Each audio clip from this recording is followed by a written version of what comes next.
वंदे मातरम दोस्तों, आप हो जाओ सावधान, हो जाओ सतर्क, क्योंकि जो देश के गद्दार हैं वो देश के खिलाफ गतिविधि में लगातार सक्रिय हो रहे हैं।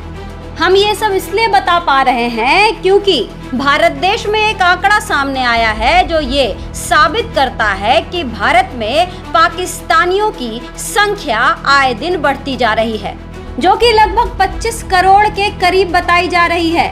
सुनकर आप हैरान हो गए ना, हम भी हुए थे।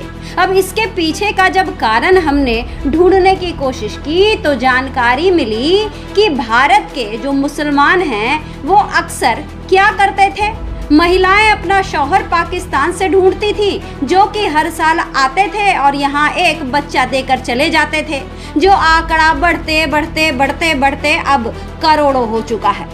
ये तो रही एक बात। अब दूसरी बात सुनेंगे तो आप और चौंक जाएंगे।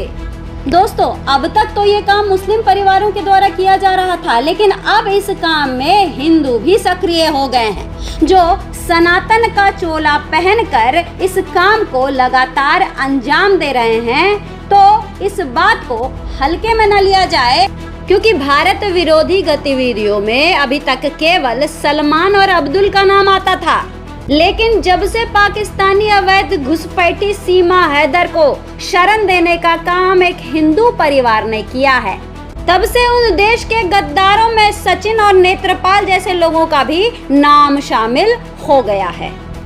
क्योंकि इन गद्दारों को जब जब लोगों ने बेनकाब करना शुरू किया तो ये उनका मुंह बंद करने की कोशिश किए, ये उनके YouTube चैनलों को बंद करने की कोशिश की और कई जगह सफल भी हुए, जिससे ये साबित हो गया कि वाकई में ये लोग पाकिस्तान से मिले हुए हैं और पाकिस्तान से मिलकर ही यहाँ एक स्लीपर सेल बनकर काम कर रहे हैं।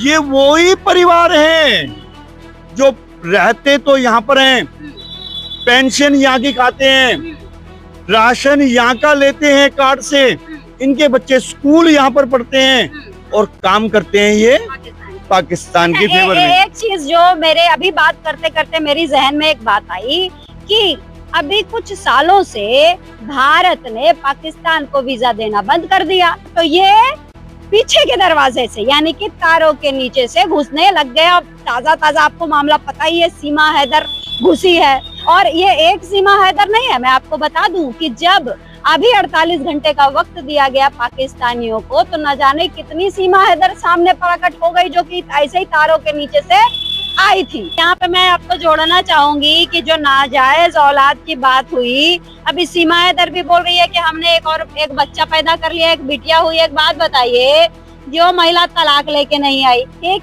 जो महिला यहाँ हमारे देश में वीजा लेके नहीं आई, जो महिला तलाक लेके नहीं आई, वीजा लेके नहीं आई, जो अवैध तौर पे रह रही है, ऐसी महिला बच्चा पैदा करती है तो क्या उसको माना जाएगा कि वो लीगल बच्चा है?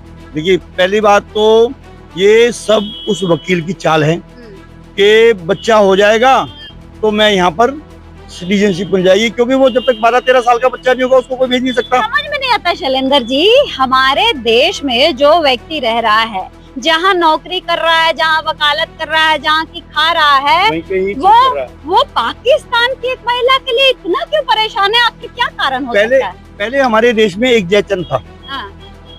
अब तो इतने जयचंद हैं कि अगर हम एक ईंट उठाते हैं तो एक जयचंद नजर आ जाता है।